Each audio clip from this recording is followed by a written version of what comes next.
हाँ अच्छा, सबसे पहले हम ना ये मेजर सारे टॉपिक्स हैं जो जो हमने कवर करने हैं पीएफ के अंदर। सबसे पहले हम स्टैटिक एरेज को देख लेते हैं और आस्ते आस्ते सारे टॉपिक्स को देख लेंगे। तो सबसे पहले स्टैटिक एरेज होती क्या है, अरे क्या चीज़ होती है। सबसे पहले ये चीज़ है। अब अरे के लिए हम देख लेते हैं कि हमें पता है हमारे पास किसी भी तरह का डाटा है। फ़र्ज़ करो हमारे पास है क्लास में बच्चों की लिस्ट है, ठीक है। तो हमने हर पूरी क्लास का नाम सेव करना है। हमने सेव करना है एक ऐसा वेरिएबल बनाना है जिसमें पूरी क्लास का नाम सेव करना है। तो हम उसको किस तरह बनाएंगे, हम बनाएंगे फ़र्ज़ करो एक हमारा नाम है वजी, तो मैं बना दूंगा इंट वजी, ठीक हो गया। फिर एक और बनाना पड़ेगा मुझे असवद, फिर एक मुझे बनाना पड़ेगा हुनैन। इस तरह मुझे हर बच्चे का अलग अलग नाम बनाना पड़ेगा ना। पूरी लिस्ट बनाने के लिए हमारे पास ज़्यादा डाटा, तो हमें हर किसी का अलग अलग नाम बनाना पड़ेगा। हमारे पास क्लास में 50 बच्चे हैं, हम चाह रहे हैं कि 50 बच्चों के अलग अलग वेरिएबल डिक्लेयर हो जाए और उन सब के अंदर हम वैल्यू स्टोर कर दें, चाहे इंट में, चाहे करेक्टर में, चाहे जो मर्जी वैल्यू है, ठीक है, उसके अंदर स्टोर कर दें। तो हमें हमें अलग अलग 50 वेरिएबल्स बनाने पड़ते हैं, फिर जितने भी बच्चे उतने वेरिएबल बनाने पड़ते हैं। उससे छुटकारा हासिल करने के लिए हमारे पास होती है अरे। अरे क्या होती है, लिस्ट ऑफ एंट्रीज, ठीक है। अरे हमारे पास असल में होती वनडी है, यानी कि हम जिस तरह फ़र्ज़ करो सेट ऑफ एलिमेंट्स नहीं होता, हम क्या करेंगे एक अरे बना देंगे इंट, उसका नाम दे देंगे स्टूडेंट्स, ठीक है, और उसको हम साइज़ दे देंगे 50 का, ठीक है। अब इसके अंदर क्या होगा, 50 वेरिएबल्स बन जाएंगे खुद ब खुद ऑटोमेटिकली, ठीक है। और हर 50 में क्या होगा हमारे पास, कोई फॉल्स एंट्री होगी अभी हाँ, तो पर उसको क्या कहते हैं, उन सब में क्या, कोई फॉल्स एंट्री होगी ना। नहीं उसे कहते हैं हाँ ट्रैश वैल्यू होगी, गार्बेज वैल्यू होगी। value। ज़्यादातर हमेशा जीरो ही होते हैं, ठीक है, लेकिन कभी गार्बेज वैल्यू भी होती है। तो हम इसको सारों को जीरो करने के लिए हम इस तरह इक्वल टू जीरो लिखते देते हैं, ठीक है। अभी मतलब अगर हम अच्छा, इसमें एक इंपॉर्टेंट थोड़ा सिंटेक्स की बात है, वो ये है कि अगर हम इसकी curly bracket is equal to zero डाल दें ना, इसका मतलब होता है सारी entries is equal to zero होगी। लेकिन अगर हम इसकी जगह डाल दें स्केयर मैट्रिक्स और जीरो डाल दें, तो इसका मतलब होता है पहली एंट्री जीरो ही है, कोमा दूसरी एंट्री, कोमा तीसरी एंट्री, कोमा सारी एंट्रीज को अलग अलग करना पड़ता है, ठीक है। कर्ली ब्रैकेट्स क्या करती हैं, सारों को जीरो कर देती हैं, ठीक है। अब हमें ये करने का फ़ायदा क्या है, हमारे पास एक वेरिएबल बन गया स्टूडेंट 1 के नाम से, ठीक है, एक बन गया स्टूडेंट 2 के नाम से, एक बन गया 3 के नाम से, एक बन गया 4 के नाम से, ठीक है। हमें ये करने का फ़ायदा क्या है, फ़ायदा ये है कि हम लूप लगा सकते हैं। लूप, अब हमने फर्स्ट को लूप लगाना था, ठीक है। लूप मैंने लगाना था for I is equal to 0, I less than 50, I plus plus, लगा दिया लूप, 50 बच्चों का लूप लग गया, ठीक है। अब मैं चाह रहा हूँ सारों के नाम सी आउट हो जाए, ठीक है। तो मैं क्या करूँगा, सी आउट वजी, सी आउट असवद, सी आउट हुनैन, सी आउट ये, सी आउट ये। मुझे 50 बार अलग अलग सबका सी आउट लिखना पड़ेगा ना। हम वेरिएबल के नाम बार बार लिखने पड़ेंगे। वेरिएबल का नाम इसमें एक ही हो जाता है, हम लिख देते हैं सी आउट और यहाँ पे क्या लिख देते हैं स्टूडेंट, और आगे यहाँ पे लिख देते हैं आई। समझ आ गई बात की। अब होगा ये कि हमें 50 बार किसी बच्चे का नाम लिखना पड़ेगा। हमारे पास जो वेरिएबल का नाम है ना, वो खुद इटसेल्फ एक ऐसी चीज़ बन गया जिसके ऊपर हम लूप भी लगा सकते हैं, हम कुछ भी लगा सकते हैं। मतलब हमें उसको हर जगह यूज़ करना बहुत ईजी हो गया। कहीं भी हम उसके आगे आई लगा देंगे, वैल्यू फाइंड कर लेंगे, हम स्टूडेंट के सारे स्टूडेंट्स के नाम आ जाएंगे। तो हमें इन सबको अलग से ट्रीट करने की ज़रूरत नहीं है, हम सबको इकट्ठे ट्रीट कर सकते हैं, ठीक है। तो हम उसको एक ऑर्डर्ड लिस्ट में बना देते हैं। अब इसमें ये पता है ये मैटर किस तरह कर रहे होते हैं, इस तरह हमारे पास लिस्ट बन जाती है। फर्स्ट करो हमारे पास 4 की लिस्ट है, ठीक है। इसमें सबसे पहले मेजर जो कंसेप्ट्स होते हैं वो होते हैं एलिमेंट्स। ये सारे क्या है, इस एरे के एलिमेंट्स हैं, ठीक है। ये क्या है, ये इसका इंडेक्स है, 0 इंडेक्स है, ठीक है। ये है पोजीशन 1 इंडेक्स, हाँ, हमेशा एक कम होता है। ये क्या है, 2 इंडेक्स, ठीक है। ये है 3 इंडेक्स। और ये एलिमेंट कौन सा है, first element, second element, third element, fourth element. समझ आ गई ना। जो एलिमेंट होता है वो इंडेक्स से एक अगला होता है। ये i less than equals to 50 होगा ना, आई लेस देन 50 हम इस तरह रखना है कि आई 0 से स्टार्ट हो रहा है, हाँ तो इक्वल टू नहीं होगा ना, 0 हाँ, to 0 से 49, हाँ, 49 होगा इंडेक्स। तो यही चीज़ होती है, अगर आप एलिमेंट्स में कर रहे हो तो आपको प्लस 50 हाँ, वो करना पड़ता है। तो खैर हमारे पास इस तरह करके हमारे पास सारे को हम प्रिंट भी करवा सकते हैं, जो मर्जी करवा सकते हैं। ये होती है स्टैटिक एरे। स्टैटिक एरे में सबसे पहले हमारा काम होता है वो क्या होता है, जो हमारे पास बाय डिफॉल्ट एरे होती है स्टैटिक, और उसमें हमारा काम क्या होता है, हमें सबसे पहले स्पेसिफिक कर देना होता है साइज स्पेसिफाई करना होता है कि एरे कितने साइज़ की है, ठीक है। जैसे हमने शुरू में स्पेसिफाई कर दिया 50 डिक्लेयर करते वक्त, मतलब कंपाइलेशन के वक्त हमारे पास साइज डिक्लेयर्ड हो, ठीक है। हमने अब स्टैटिक अरे और अरे को डिक्लेयर करने का सबसे बड़ा मेथड ही क्या है, सिंपल, आपने इंट लिखना है और आगे वेरिएबल का नाम लिख देना है। वेरिएबल का नाम क्या लिख लेते हैं हम, फर्स्ट करो std लिख लो, std वेरिएबल का नाम लिख लिया, और आगे हमने डाल देना है स्केयर ब्रैकेट्स, स्केयर ब्रैकेट्स हमने क्या लिख देना है, साइज, जिस साइज का ये मैट्रिक्स होने वाला है। हम यहाँ पे लिख देते हैं 5, ठीक है, इज इक्वल टू 0 1 2 3 ये तो तुमने स्टोर करा दी एक ना। बात था, यहाँ पे 5 डिफाइन करने की जरूरत नहीं है क्योंकि एक्सप्लिसिट सब कुछ हो रहा है। हाँ हाँ, ये अच्छा मैं एक और चीज़ बता दूँ, हमारे यहाँ पे लाजमी नहीं है कि हम 5 डिफाइन करें अगर हम यहाँ पे इनिशलाइज कर रहे हैं। ठीक है, वो खुद ही उतना अगर वहाँ तक हम रोक जो देगा। इसका साइज होगा ना उसी को यहाँ पे ऑटोमेटिकली साइज ले लेगा, ठीक है। लेकिन अगर हम यहाँ पे इनिशलाइज नहीं कर रहे, फर्स्ट को हम कर रहे हैं इंट std और यहाँ पे खाली इस तरह लिख रहे हैं, ठीक है, और या फिर हम इज इक्वल टू इस तरह 0 डाल रहे हैं, ठीक है। अब उसको नहीं पता जीरो, इसको इससे नहीं पता कि इसका साइज क्या है, हाँ तो हमें यहाँ पे साइज डिफाइन करना पड़ेगा। साइज डिफाइन कब नहीं करना पड़ेगा, जब हम इस तरह की फॉर्म में लिखना तो हमें पता है साइज कितना है, तो हमें डिफाइन करने की जरूरत नहीं है। ठीक है। और अगर फर्स्ट करो हमारे यहाँ पे 5 डिफाइन कर दी है और यहाँ पे हमने 3 वैल्यूज लिख दी हैं, तो चौथी पांचवी को ऑटोमेटिकली 0 बना देगा, ठीक है। ठीक है ना। हम अगर हम डिफाइन नहीं कर रहे तब अगर हम यहाँ पे 5 लिख दें तो वो ऑटोमेटिकली 5 पाँच- इंडेक्स पे 0 आ जाएगा। हाँ 5 इंडेक्स बना देगा और 5 इंडेक्स पे तो क्या ले लेगा 0। ये इनिशियलाइज करने का फर्क है। अच्छा ये तो पता फर्क पता है इनिशियलाइज और डिक्लेरेशन में फर्क क्या होता है। हाँ ये हमने वैल्यूज को इनिशियलाइज करने और डिक्लेयर करते वक्त हम ये नहीं करते, इज इक्वल टू समथिंग कुछ भी नहीं करते, हाँ तो वो डिक्लेरेशन होती है, इनिशियलाइजेशन होती है। हम स्टैटिक अरे को इनिशियलाइज करते हैं। अब स्टैटिक अरेज का कोई स्पेसिफिक यूज केस नहीं है, बस छोटी मोटी इसकी क्वेश्चन प्रैक्टिस प्रॉब्लम्स होती हैं, वो मैं खोल लेता हूँ ताकि पता लग जाए किस तरह सॉल्व करते हैं स्टैटिक अरेज का यूज़ क्या है।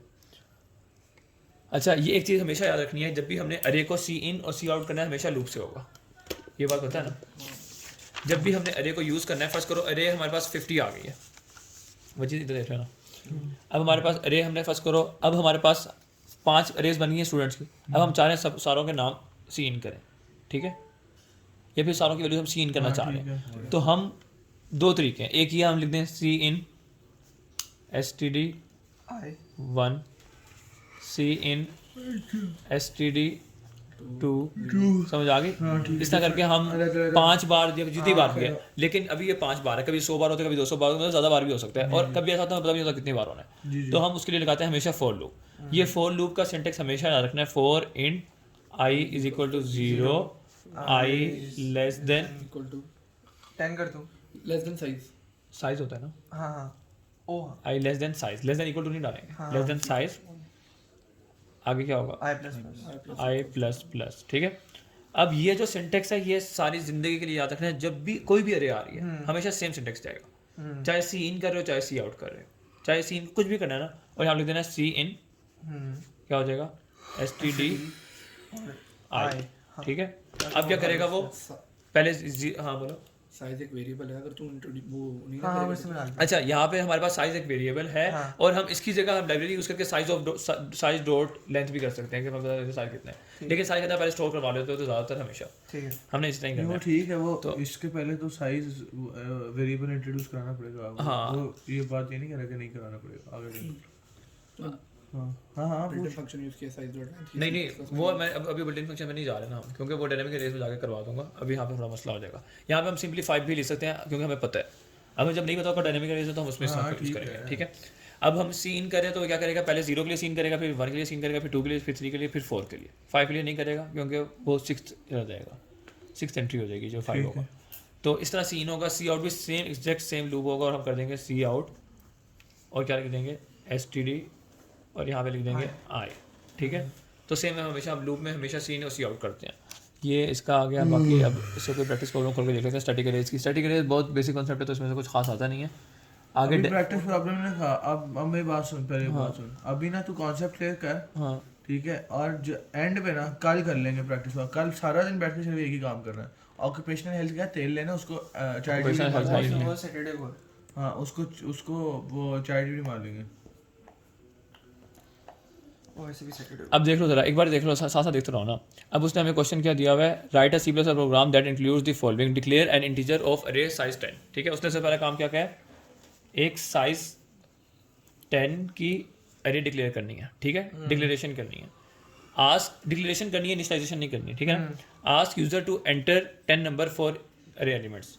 यूजर से आस्क करना है, यानी कि हमने क्या करना है, बी पार्ट क्या है, सी इन लेना है। फॉर लूप बेसिक चला देंगे वो। हाँ, print out the arrays in the index according to, ascending order. हाँ अकॉर्डिंग टू असेंडिंग ऑर्डर, और फिर है अकॉर्डिंग टू असेंडिंग ऑर्डर।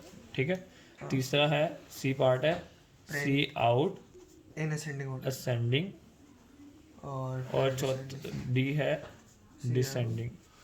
ठीक है, और पांचवी है find the sum of array and print it out. Find the sum of array and print it out, पांचवा है सम। ठीक है, और हमने ये किस में बनाएंगे, इंट में बनाएंगे, तो बताइए ना। हाँ हाँ अभी इसको सॉल्व करते हैं, लिखवाओ ज़रा सबसे पहले। इनिशियल हम डिक्लेयर करना है साइज 10, क्या लिखना होगा?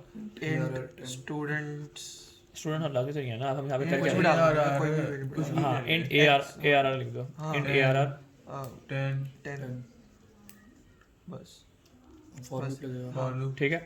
अब क्या करना है?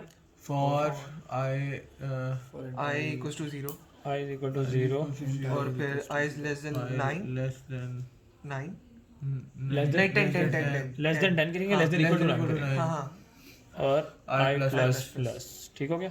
हाँ सी आउट अब कराना है, सी आउट C out चिल्ड्रन नहीं है है C out ARR I ARR 10 C out ARR 1 I enter हाँ the, इसी को समझना गई, इसी समझ आगे तो फिर देखेंगे। I प्लस 1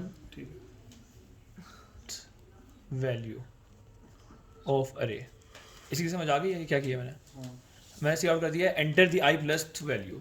आई प्लस का मतलब क्या है? फर्स्ट वैल्यू क्या होगी? 0 + 1, तो फर्स्ट वैल्यू। सेकंड क्या होगी? 0 + 2। ये एफिशिएंसी मारना ही है। लेकिन मोहम्मद हाँ अगर हमने 0 में स्टोर करना तो फिर हाँ 0 वाली जीरोथ वैल्यू में मिलेगी पहली वैल्यू। अगर हम खाली स्टोर तो पहले में ही हो रहा है। स्टोर वो पहले में ही होगा, वो यूजर को जाएगा कि ये पहली वैल्यू कौन सी देखो एलिमेंट और तू इंडेक्स को। ये देखो ऐसे बताता हूँ, देखो आप इधर पढ़ना है जरा इसको एक बार। सी इन ARR into I, जब हम सी इन जो कर रहे हैं ना वो हम आई ही सी इन कर रहे हैं, लेकिन हम यूजर को बता ये रहे हैं I+1 क्यों बता रहे हैं? एक आम यूजर के ज़हन में क्या आता है? First value, second value, third value. First value बता के सी इन हम लेंगे 0 वरना वो जीरोथ वैल्यू हाँ समझ आ गया। देखो अभी तो देखो यहाँ पे I+1 लिखा है, लेकिन सी इन करते आई लिख दिया, सी इन करते I+1 नहीं किया, ठीक है क्योंकि एक आम यूजर कभी नहीं समझेगा 0 वैल्यू क्या होती है, ठीक है? तो I+1 इसलिए यहाँ पे लिख देते हैं। तो सी out enter the I+1 value और सी इन आई, ठीक है ना? अब हमने सी इन कर लिया, पहला पार्ट हो गया, साइज डिक्लेयर कर दी, पहला पार्ट हो गया। करवा दिया। अब सी आउट असेंडिंग और सी आउट डिसेंडिंग ऑर्डर में 2 करवाने हैं। अब ये करवाओ, सी आउट असेंडिंग में तो सारे करवा लेंगे। सी आउट असेंडिंग में सेम लूप लगेगा और यहाँ पे लिख देंगे सी आउट ARR, ठीक है? अब डिसेंडिंग में कराओ, सोचो जरा। अब हमने करना ये है कि लास्ट रो पहले, अब हम लास्ट रो पहले लेंगे। अब हम i को 10 से शुरू करेंगे, फोर i को 9 से शुरू करेंगे। और फिर वो फॉर decrement करा इंट देंगे। हाँ फॉर इंट बोलो, for int i को 10 और हाँ और i is greater than 0 हाँ I is greater than 0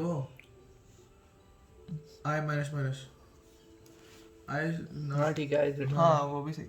और I minus I minus ठीक है? until I is greater than 0 वरना तो नेगेटिव में भी ले जाएगा। I is not equal to 0, I not equal, I हमेशा माइनस zero आएगा ही नहीं। 0 पे ब्रेक कर देगा ना। नहीं तो उससे पीछे नहीं जाएगा फिर। और उससे पीछे नहीं जाएगा। I -1 भी तो हो सकता है। 0 पे जब ब्रेक हो जाएगा तो दोबारा चेक ही नहीं करता। देखो 1 आएगा ना, जब 1 पे डिक्रीमेंट करेगा तो पहले 0 होगा ना, हाँ जब 0 होगा तो 0 ब्रेक कर देगा लूप को, नहीं तो 0 से पीछे नहीं जाएगा। 0 पीछे जाएगा। लूप जब ब्रेक होगा तो दोबारा अगला लूप चलता ही नहीं है। अच्छा ठीक है हमेशा ये ब्रेकिंग पॉइंट होता है। ब्रेकिंग पॉइंट बजाय इसके कि आप एक वेरिएबल वैल्यू दो, आप एक स्टैटिक कंडीशन दो तो बेटर रहता है, इसलिए मैंने ये दे दिया। ठीक है। अच्छा अब इसमें क्या हो जाएगा? अब बताओ आई, अब हम यहाँ पे क्या लिखेंगे? क्या चीज ARR सी आउट आउट ARR एक मिनट बोल ARR यहाँ पे क्या लिखना होगा? बोल।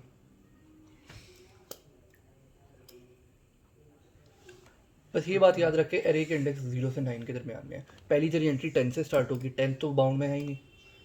9 से शुरू होगा। हाँ तो आई क्या करेंगे? आई माइनस कुछ क्या बोला? I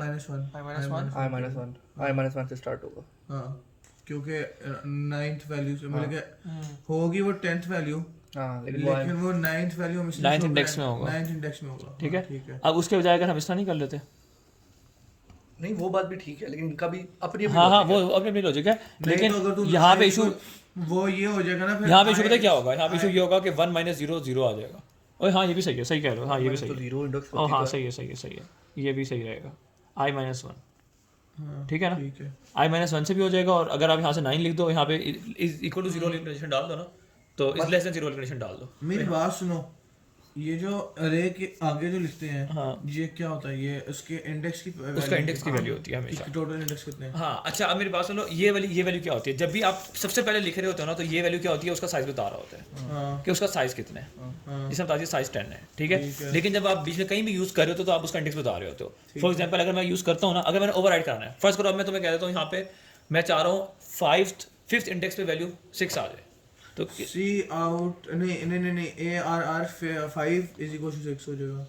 is equal to 6, simple सी बात है है, ना? समझ आ गई ना। फिफ्थ इंडेक्स पे उसने वैल्यू स्टोर करवा दी हाँ 6 6। करा दी। तो इसका मतलब ये है, ये उसको डायरेक्ट वेरिएबल को डायरेक्टली असेस कर लेता है और उसके ऊपर ओवरराइड करवा देता है, ठीक है। तो ये एज अ वेरिएबल काउंट हो रहा है। फिफ्थ इंडेक्स, सिक्स्थ इंडेक्स, कोई भी वैल्यू ना एज अ वेरिएबल काउंट हो रहा है, ठीक है ना। अब हमारे पास ये लूप डिसेंडिंग ऑर्डर वाला भी आ गया ना, असेंडिंग के बाद डिसेंडिंग भी हो गया ना। हाँ अब लास्ट चीज थी हमारे पास, उसने कहा था find the sum of array and print it out. Total sum में इनिशियलाइज करा देंगे और फिर उसमें प्लस आई कराते रहेंगे। फॉर लूप से नहीं करेंगे साम? सही कह रहे हो। क्यों? हां फॉर लूप से ही फॉर लूप तो हो गए। For loop तो हो गए। जब भी हमने अरे के ऊपर कुछ भी लगाना है ना, पहला काम क्या है? For loop. फॉर लूप से हम वो करेंगे। अरे के ऊपर हमने कुछ भी करना है, सबसे पहला काम क्या होगा? हमारा फॉर लूप लेना, ठीक है। सम वाला कैसे करेंगे? सम वाला करेंगे किसी एक वेरिएबल में स्टोर करा के रहेंगे ना, किसी एक वेरिएबल में स्टोर कराते हैं ना हाँ, सारी अब सोचो, वैल्यूज। हर कोई अपना अपना कॉन्सेप्ट लेके आएगा बीच में और पता लग जाएगा कि क्या आंसर है। देखो, अब तुम बताओ तुम्हारा क्या है, तुम्हारे सामने क्या सम निकाल। ये है फॉर लूप चलाएंगे हम, हाँ, लेकिन हर हर अरे की वैल्यू हम स्टोर कराते जाएंगे किसी एक एक वेरिएबल में, और वो वेरिएबल डिक्लेयर कहाँ पे कराएंगे? वो वेरिएबल फॉर लूप से पहले डिक्लेयर। हाँ ठीक है, लूप से ऊपर ग्लोबल वेरिएबल हमारे बनेगा जो लूप से ऊपर हो, फिर जहाँ मर्जी हो। ओह शिट, कॉल आ गया, एक सेकंड। अच्छा, अब जो सम के लिए हम करेंगे, हम सम को इस तरह देख लेते हैं कि हमने क्या करते हैं, लूप से ऊपर एक वेरिएबल डिक्लेयर करवा देते हैं इंट सम के नाम से इज इक्वल टू 0, हम इसको इनिशियलाइज कर देते हैं, ठीक है। अब हम दोबारा अगेन फॉर लूप लगाएंगे, ठीक है। वैसे ही अगेन लगाने की ज़रूरत नहीं है, जब कोड कर रहे होंगे ना, जब कोड लिख रहे होंगे ना, तो उसमें हम ना उसके अंदर कर लेंगे। हमने जो सी आउट वाला लूप बनाया ना, ये देखो हमने ऊपर लूप बनाया था सी आउट वाला ना, हाँ ठीक है। इसी के अंदर हम कर सकते हैं, ऊपर सम को डिक्लेयर करते हैं, साथ ही सी आउट रहेगा, साथ इसमें ऐड होती रहेगी वैल्यू, ठीक है। जो भी वैल्यू सी आउट करवा रहे हैं वो वैल्यू इसमें ऐड भी कराते हैं, समझ आ गया? समझ नहीं आई यार, वो जा रहा था मुझे दोबारा बता। देखो, हम या तो सम के लिए एक अलग से लूप बना सकते हैं, सम फाइंड करना है ना, एक अलग से लूप बना सकते हैं, या तो फिर हमने जिसमें सी आउट करवाया उसी में साथ ऐड भी करवाते रहेंगे, ठीक है। समझ आ गई ना। यहाँ पे हम लिख देंगे सम इज इक्वल टू, तो पहले सम डिक्लेयर तो कराओ, इसके ऊपर बाद डिक्लेयर हुआ होगा ना, मैं तो चलो, एग्जांपल ठीक दे है। रहा हूँ, ठीक है। सम अब वो छोड़ दो, मैं बता रहा था। अब क्या करेंगे, int I is equal to 0, I less than 10 I plus plus, ठीक है। अब यहाँ पे बताओ क्या लिखा जाएगा, यहाँ पे बताओ क्या चीज़ लिखी जाएगी। सम डिक्लेयर्ड है, ठीक है। सब डिक्लेयर्ड है।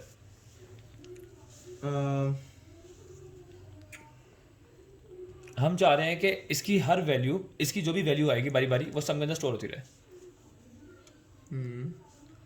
ए डबल आर आई लिख लो, अगर तुम्हें आता है, यहाँ पे लिख लो। A double R I plus 1 क्या? A double R I plus 1 अरे जो हमारा अरे है तो सम के अंदर हमें स्टोर भी करवाना है ना, तो क्या लिखेंगे? वो मैं वही तो कह रहा हूँ ना, A double R I plus 1 is equal to some.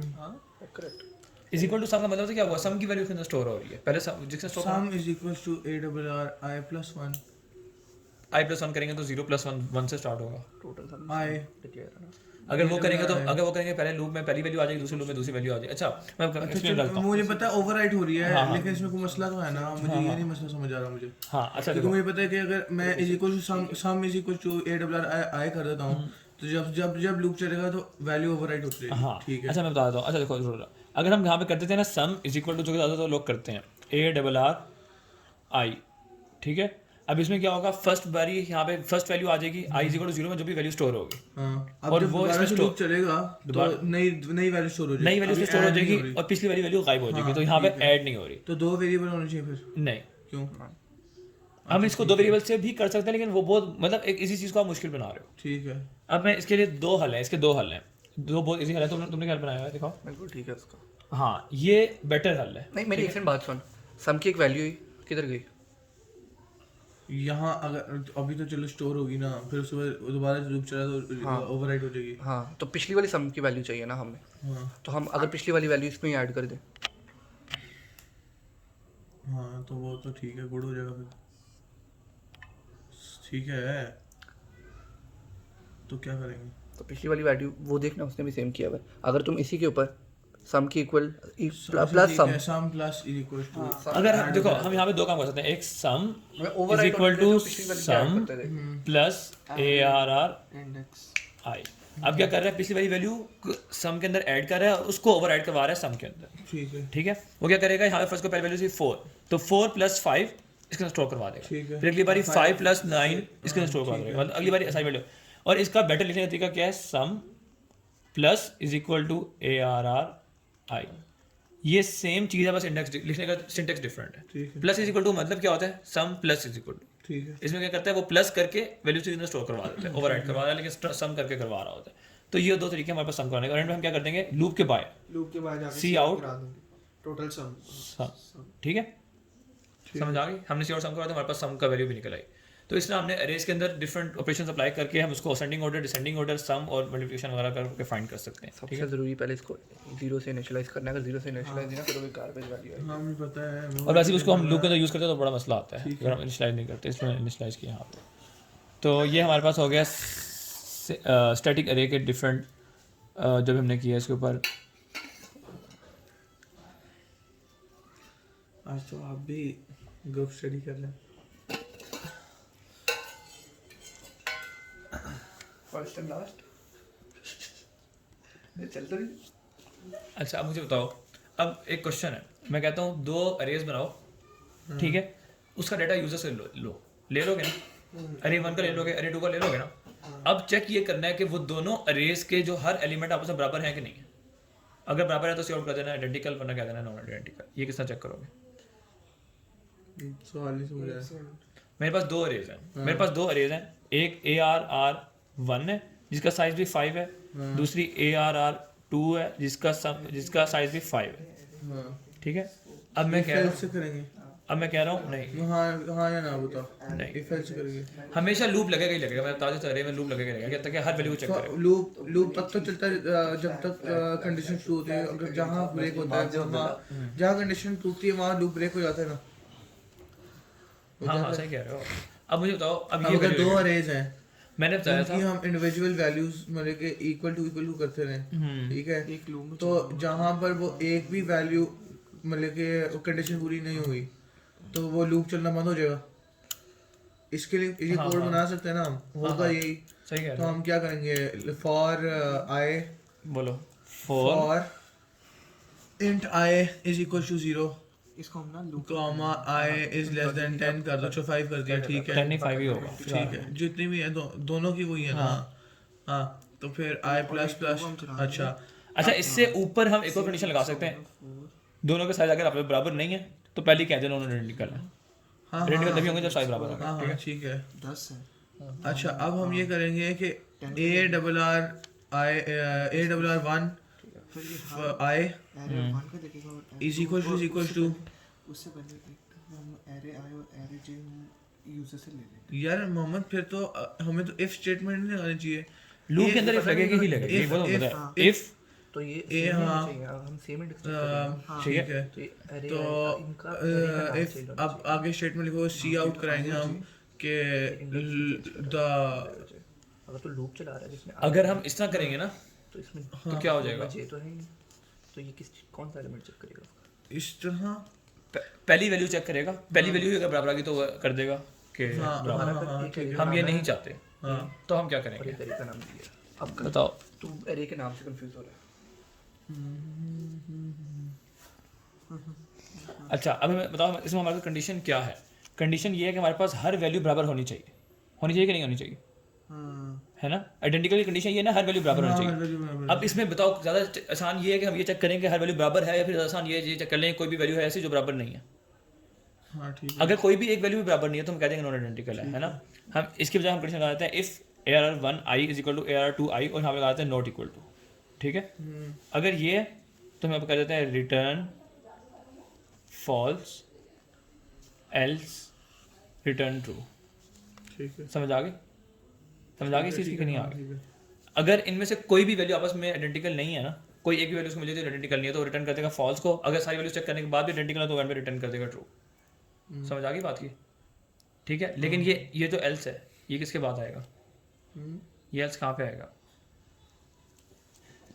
Else क्या मतलब? ये वाला जो एल्स है, क्या एल्स? मुझे क्या पता। मोहम्मद ये क्या कर रहा है, तू पागल है? क्या क्वेश्चन है? क्वेश्चन बंद कर दे। नहीं कोई नहीं मेरी बात सुन, इतना रिटर्न करने की जरूरत ही नहीं है। तो अगर सिर्फ सिंपल एक कोई वे मतलब कुछ कोई वो बूलियन कुछ भी फ्लैग डिक्लेयर करते। हाँ फ्लैग भी डिक्लेयर हो सकता है, सही कह रहे हो, लेकिन हाँ ये रिटर्न भी एज अ फ्लैग ही डिक्लेयर हो रहा है। लेकिन मैं भी ये चीज़ सोच रहा था कि नहीं तो फिर तू ये रिटर्न जो भी कराएगा किसी इंट मेन में दोबारा कॉल करेगा इसको। क्या यहाँ पे इसकी जगह, हाँ ये भी सही कह रहा है, इसकी जगह हम ना बुलियन भी डिक्लेयर कर सकते हैं। ऊपर हम कोई भी फ्लैग डिक्लेयर करते हैं जिसको हम बुलियन कहते हैं, फ्लैग, ठीक है। फ्लैग का पता क्या होता है? हम कोई एक वेरिएबल डिक्लेयर कर देते हैं बुलियन के नाम से, बुलियन या फिर बुलियन छोड़ो, हम इंट के नाम से डिक्लेयर कर देते हैं। इंट इंट बुलियन समझ नहीं आएगा तो इंट समझ लो, इंट फ्लैग नाम दे दो उसको, ठीक है। और आप यहाँ पे कंडीशन लगा दो, if is not equal to ये, तो फ्लैग की वैल्यू कर दे 1 एल्स 0। बूलियन इस्तेमाल करेंगे ना, इंट हाँ। से किसने इस्तेमाल करेंगे? मैं बता रहा हूँ कि बुलियन अगर मुश्किल है तो इंट से कर सकते हैं। बूलियन में मुश्किल क्यों है? बूलियन तो देता ही 0 और 1 की हाँ वैल्यू तो हम इससे पता लग जाएगा कि फॉल्स है या ट्रू है। अगर वो फॉल्स है तो इसका मतलब वो कंडीशन होल्ड कर रहा है, नहीं तो नहीं कर रहा। खैर ये था हमारे पास किसका, स्टैटिक अरेज का। है। ठीक है। ये हमारे पास था स्टैटिक अरेज का कॉन्सेप्ट। अब आ गया हमारे पास पॉइंटर्स।